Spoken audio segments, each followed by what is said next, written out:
Born in 1911, composer Alan Hovhaness gained international recognition for his inspiring and rich compositions. His music holds a universal and timeless appeal, tapping into the desire for commonality that resonates with audiences. Hovhaness's gift lay in his ability to blend Western and Eastern musical traditions, crafting compositions that were distinctive and enthralling. Rather than merely imitating Eastern practices, he incorporated these influences to depart from a strictly Western perspective on music. This approach allowed him to create music that spoke to people from all backgrounds, showcasing classical music as a language with universal understanding. With over 500 compositions to his name, Hovhaness is considered one of the most prolific composers of the 20th century. He dabbled in various genres, including symphonies, operas, chamber music, choral pieces, and theater music. However, his symphonies stand out as his most notable and lasting contributions to music. Hovhaness's music had a spiritual and mystical essence, characterized by unconventional scales and rhythms influenced by exotic cultures. He fearlessly blended Western musical structures and counterpoint with Eastern melodies, resulting in a captivating and unique sound. Drawing from his own artistic vision, Hovhaness incorporated elements of archaic music and followed his intuition, refusing to be confined to a single genre. Hovhaness significantly impacted American culture, as he introduced Eastern musical elements to classical music in a meaningful way. His symphonies, in particular, were grand in scope and often featured large ensembles, incorporating diverse musical elements worldwide. For example, his Symphony No. 2, Mysterious Mountain, prominently featured the Armenian duduk, a traditional double-reed woodwind instrument. Hovhaness was born in Somerville, Massachusetts, in 1911. He had a diverse background, with Armenian and Scottish heritage. Hovhaness's father, Cherishing Hovhaness Çakmakçıyan, was born in Adana, Turkey, in 1878. 1905, Çakmakçıyan immigrated to the United States and studied chemistry at Harvard University. In Boston, he met Madeline Scott, a Scottish descendant and graduate of Wellesley. He became a chemistry professor at Tufts College. His mother became the choir director at the Heights Baptist Church. When Hovhaness was 5, his family relocated to 5 Blossom Street in Arlington Heights. It's a town known for its strong sense of community.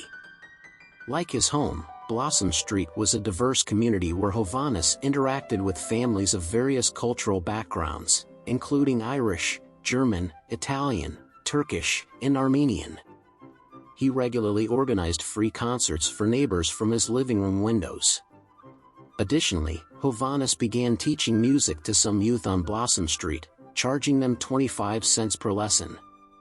During his teenage years, Hovhaness composed his first 2 operas, which the East heavily influenced. The first opera, Daniel, was written while he was still a junior high school student. It premiered at Junior High West in Arlington Heights, Massachusetts, in 1925. 4 years later, during his senior year at Arlington High School, Hovhaness composed and performed his second opera, Lotus Blossom. This work incorporated costumes inspired by the Middle East. As a teenager, Hovhaness discovered a deep connection with the spiritual and mystical elements of Eastern religions. This led him to gravitate towards that type of music more than any other. While studying at the New England Conservatory at the age of 19, Hovhaness made a deliberate choice to avoid adhering to the traditional American or European classical music compositional traditions. This decision distinguished him from his peers in the American classical music scene. It opened up opportunities for him to explore different musical styles. Drawing from Armenian and other non-Western musical traditions, Hovhaness created a unique sound that appealed to a younger generation seeking a more diverse and inclusive classical music repertoire. This made him an innovator and maverick within his field, allowing him to support himself solely through his compositions. His first symphony, Exile, was dedicated to honoring his Armenian heritage and commemorating the tragic displacement and genocide of Armenians by the Ottoman Turks. In 1942, Hovhaness experienced a significant transformation during his time at the Tanglewood. This summer marked a crucial turning point in his future, presenting both challenges and formative experiences. While Hovhaness managed to earn a scholarship to attend Boleslav Martinu's master class, he felt like an outsider among his peers, and they ridiculed his music. Consequently, he decided to leave Tanglewood. However, amidst this challenging situation, St. James Armenian Church in Watertown, Massachusetts, offered solace and support to Hovhaness. The church encouraged him to embrace his Armenian heritage and trust his artistic instincts. As a result of his disappointments at Tanglewood and his involvement with Armenian church music, Hovhaness went on an introspective journey that prompted him to reevaluate his art. He decided to destroy many of his earlier works. However, some were salvaged, repurposed, or reintroduced to the public later. This process symbolized shedding excess baggage for Hovhaness as he embarked upon a new chapter in his life. Hovhaness, an exceptionally talented composer, possessed an unconventional musical style that often went unrecognized by traditional music critics. Nonetheless, his talent was acknowledged by many, and he received numerous honorary doctorate degrees. A notable example is his recognition by the University of Rochester in New York and Bates College in Maine, where he was granted an honorary Doctor of Music degree. This honor was bestowed upon him in light of his exceptional and imaginative ability to uplift the human spirit through his musical compositions. In 1961, Hovhaness was honored as one of the top composers in America by the White House, which led to an invitation to dine with First Lady Jacqueline Kennedy.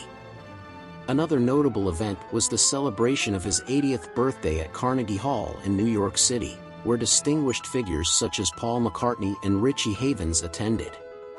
His compositions for Carl Sagan's television series, Cosmos, further contributed to his recognition in the 1980s. Hovhaness's music gained a solid reputation both in America and worldwide, and he received numerous awards throughout his career. Renowned orchestras such as the Armenian Philharmonic Orchestra, the New York Philharmonic, the Houston Symphony, and the Chicago Symphony Orchestra have all performed his works. Hovhaness also held the position of composer-in-residence at the Seattle Symphony from the mid-1960s, further showcasing his contributions.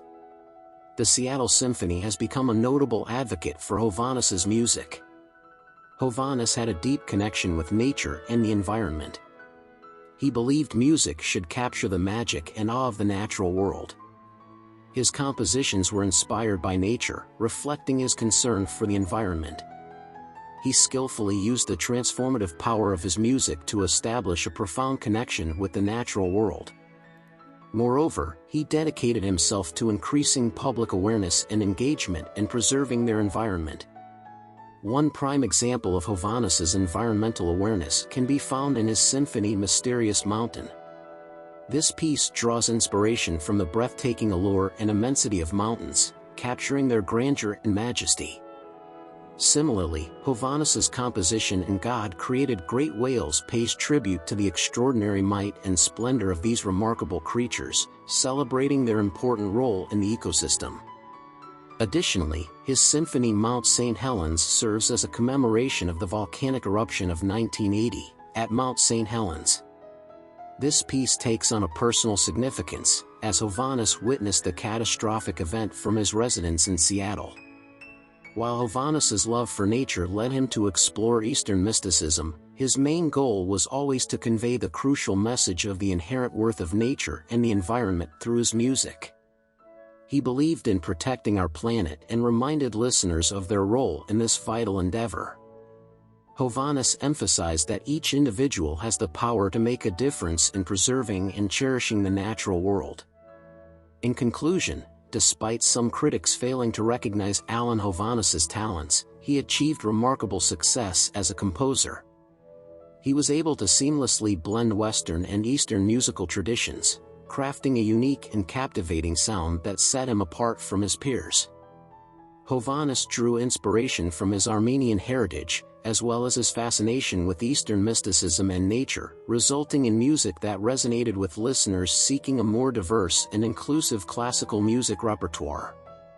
His compositions have been embraced by prestigious orchestras globally, solidifying his legacy as an innovative and influential composer whose contributions to music continue to be acknowledged and remembered today.